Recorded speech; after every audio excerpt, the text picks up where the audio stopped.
সুন্দরবন অঞ্চলের সীমান্তবর্তী এলাকায় নেই ওয়াটার ট্রিটমেন্ট প্ল্যান্ট, বসানো হয়নি নলকূপ, এখনও পর্যন্ত পৌঁছায়নি পরিশুদ্ধ জলের পাইপলাইন।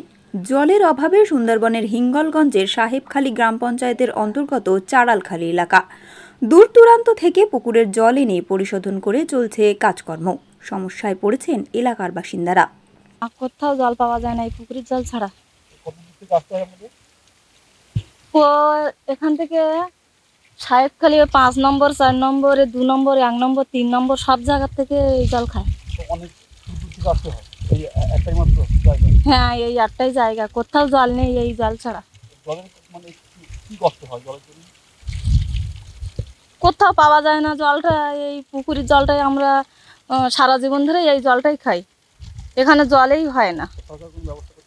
না, সরকার কোনো ব্যবস্থা করছে না।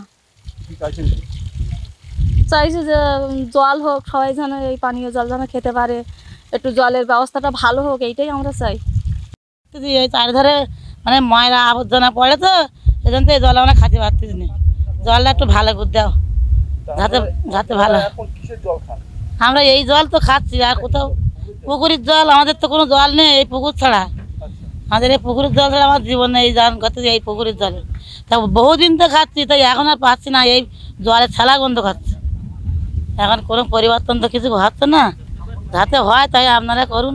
কয়েক বছর আগে মুখ্যমন্ত্রী প্রতিশ্রুতি দিয়েছিলেন সুন্দরবনের উন্নয়ন নিয়ে। অন্যদিকে গ্রামের প্রধানের দাবি চাড়ালখালী, সাহেবখালী সহ অন্যান্য মৌজায় পানীয় জলের গাড়ি করে পৌঁছে দেওয়া হয় জল। ওয়াটার ট্রিটমেন্ট প্ল্যান্ট বসিয়েছি এবং আমরা এখান থেকে পঞ্চায়েতগতভাবে মানে ডিএম এর অর্ডার থেকে বিডিও সেইভাবে আমরা পঞ্চায়েতগতভাবে আমরা গাড়ি দিয়ে প্রত্যেকটা এরিয়ায় পাড়ায় পাড়ায় জল মানে জল দেওয়ার ব্যবস্থা করেছি। পাইপলাইনের মধ্যে একটা একটা ট্যাঙ্কির একটা ক্যাপাসিটি থাকে, সেই ক্যাপাসিটি অনুযায়ী আমার সাহেবখালী,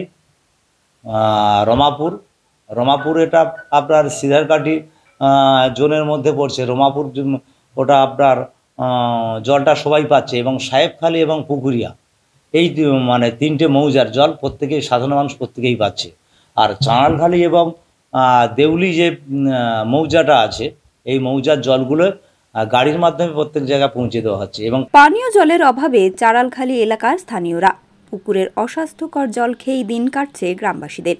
সুন্দরবন থেকে সুকান্ত চট্টোপাধ্যায়ের রিপোর্ট, ওঙ্কার বাংলা।